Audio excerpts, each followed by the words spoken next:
(2023년 4월 8일) 이정훈입니다.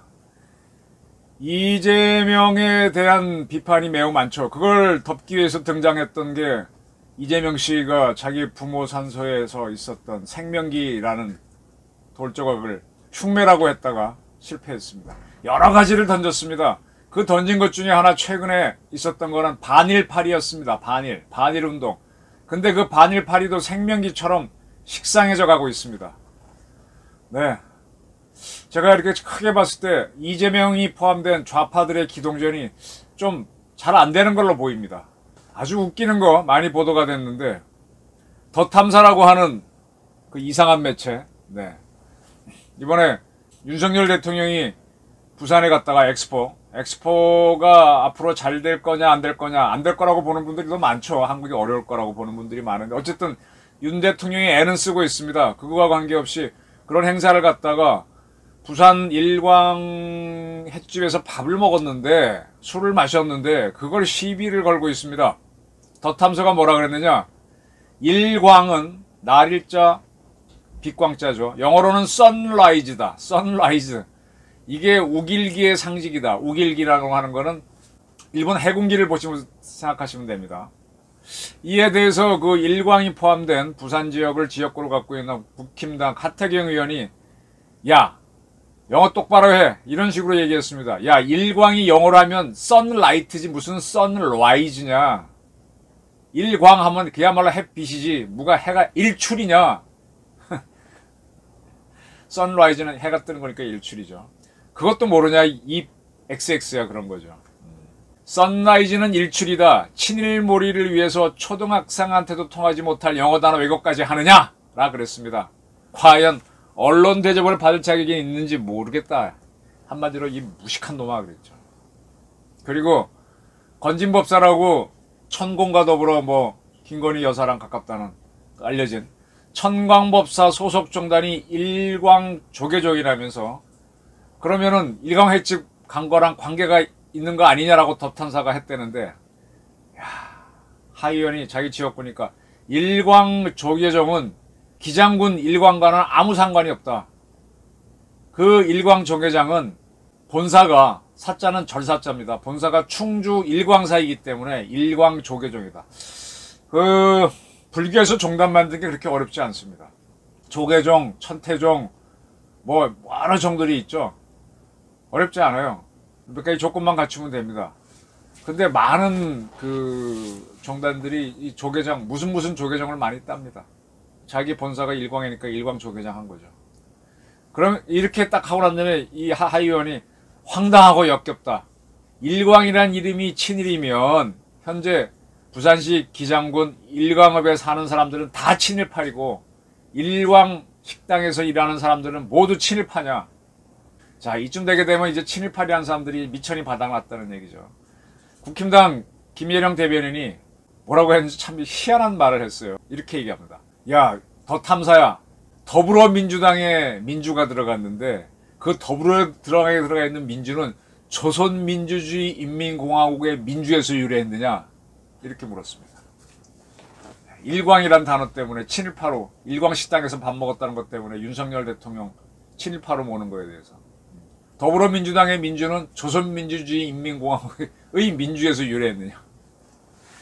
삼라만상을 죽창가와 연결시키는 이재명 대표와 민주당, 그리고 더 탐사와 같은 좌파 홍위병. 참 힘들다, 어렵다 얘기했습니다. 이 홍위병들이요, 얼마나 무서웠는가 하면 중국 역사에서 중국의 문화 대혁명, 그러면 문화를 진작시켜야 되는데 문화를 대파괴를 했죠. 중국 사람들도 어떤 나라가 망하면은 그 나라의 왕족들 무덤들을 도구를 하더라고요. 거기 보화가 있다는 걸 아니까 그 도구는 많이 합니다. 그건 왜냐하면 한 왕조가 망하면 그 왕족들은 절멸이 되잖아요. 다 죽여버리잖아요. 그러니까 후손이 없다는 걸 알고 완전히 도굴 해버립니다. 그런데 왕조가 망해도 쓰러지지 않는, 예를 들면 공자 같은 사람, 이렇게 학문적으로 성과를 이런 문화인사들은 도구를 안 하거든요. 공자, 중국에 저기 곡분가 가면 종자 무덤이 있는 걸로 아는데, 공자 무덤에는 공자 없습니다. 물론 뭐 2000년, 3000년 전의 사람이니까 시신이 있을 수는 없는데, 그거 완전 파괴한 거 홍위병들이 했어요. 지금 중국이 공자학원 내세워갖고 전국에, 전 세계에 시진핑 사상을 뭐 전파하려고 길을 쓰는데, 지금은 공자를 이용하죠. 마오 시절 때는 이게 봉건 사상이라 그래서 없애라고 하니까 홍위병들이 그 이전까지 숱한 왕조가 바뀌면서도 그 일단의 사람들이 존경하는 걸 건들면은 반작용이 생기니까 안 하는데, 이 홍위병들은 그거 불불을 안 가리고, 그래서 중국 현대사에서 꽤 영향력을 남긴 사람들 무덤들도 거의 다 파헤쳐졌고요. 저는 그 이름이 생각이 안 나요. 낙양 근처에 가면 황하 지류인데, 거기 가면은 그 측천무 때 만든 뭐 이렇게 강가에 석불을 쫙 해놓은 거 있는데, 그 목이 많이 잘렸거든요. 석불. 그 대부분이 홍위병들이 잘랐습니다. 문화라는 이름으로 문화를 대파괴한 겁니다.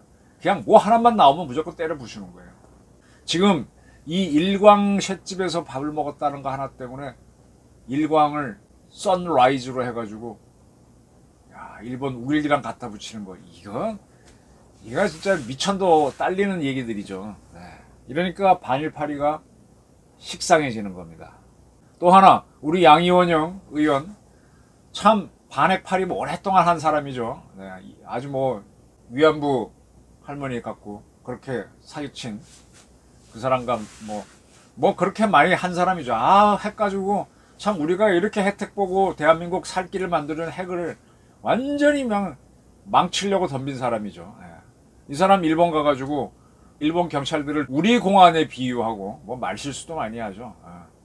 그리고 제가 누차 얘기했지만 저는 후쿠시마 사고 나고 2년 뒤에 갔었어요. 가서 거기 술도 먹고 밥도 먹고 잠도 자고, 그 다음에 이번에 그들이 갔던 거만큼 아마 제가 더 접근했을 겁니다. 저도 그때 갔을 때 일본 경찰들 만났어요.